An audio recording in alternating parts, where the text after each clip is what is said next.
मानव जीवन केवल जन्म और मृत्यु के बीच की एक यांत्रिक यात्रा नहीं है, बल्कि यह चेतना के विकास और सत्य की खोज की एक गहन साधना है।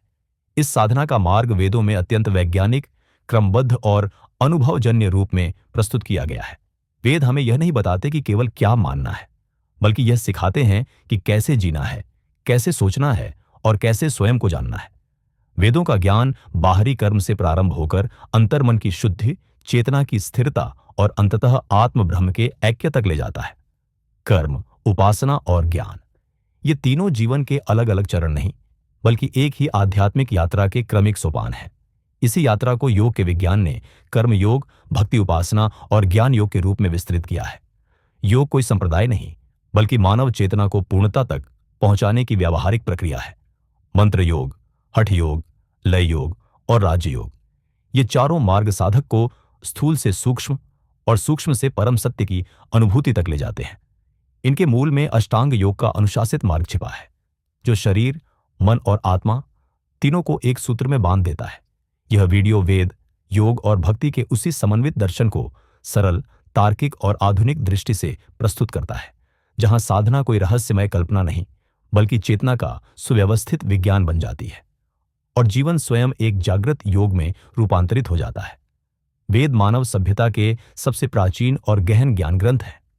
वे केवल धार्मिक पुस्तकें नहीं हैं, बल्कि मानव जीवन को सही दिशा देने वाले जीवन दर्शन हैं। वेद मनुष्य को सोचने, जीने और समाज में सही आचरण करने की शिक्षा देते हैं। वेद 3 कांडों में विभक्त है। पहला कर्म कांड है। इस रास्ते में हमें सिखाया जाता है कि हम अपने रोज के काम अच्छे मन से करें। पढ़ाई करना, घर में मदद करना, सच बोलना और किसी को दुख न देना, ये सब कर्म है। जब हम ये काम बिना किसी लालच के करते हैं और सिर्फ इसलिए करते हैं क्योंकि यह सही है, तो हमारा मन साफ और हल्का हो जाता है।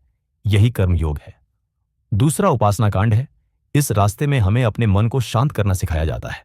जैसे जब पानी हिलता है तो उसमें चेहरा साफ नहीं दिखता, लेकिन जब पानी शांत हो जाता है तो चेहरा साफ दिखने लगता है। वैसे ही जब हमारा मन शांत होता है तो हमें अपने दिल में ईश्वर की अनुभूति होने लगती है। प्रार्थना, ध्यान और अच्छे विचार इस रास्ते में मदद करते हैं। तीसरा ज्ञान कांड है। इस रास्ते में हमें सिखाया जाता है कि वास्तव में हम कौन हैं। हम सिर्फ शरीर नहीं हैं, बल्कि भीतर एक उजली शक्ति है जिसे आत्मा कहते हैं। जब हम सही ज्ञान पाते हैं तो समझ जाते हैं कि आत्मा और ईश्वर अलग नहीं है।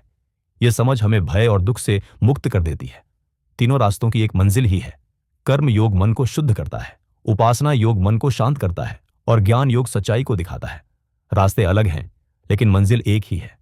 अंदर की शांति, सच्ची खुशी और ईश्वर से जुड़ाव, यही योग का असली अर्थ है।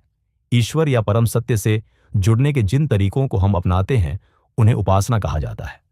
आधुनिक दर्शन के अनुसार उपासना का भावनात्मक पक्ष भक्ति है और उसका व्यवहारिक व अनुशासनात्मक पक्ष योग।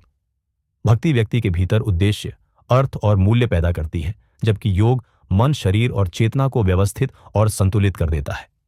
जिस प्रकार जीवन के लिए केवल शरीर या केवल ऊर्जा पर्याप्त नहीं होती, उसी प्रकार केवल ध्यान अभ्यास यानी योग या केवल भावना यानी भक्ति अपने आप में पूर्ण नहीं होते। भावना के बिना योग यांत्रिक अभ्यास बनकर रह जाता है और योग के बिना भक्ति दिशाहीन भावुकता बन जाती है। इसलिए यदि सूक्ष्म दृष्टि से देखें तो भक्ति और योग को चेतना के 2 पूरक आयाम माना जाता है। इस वीडियो के कुल 3 पार्ट हैं। आगे के 2 भाग देखने और वेद के सिद्धांतों को जानने के लिए चैनल को लाइक और सब्सक्राइब जरूर करें।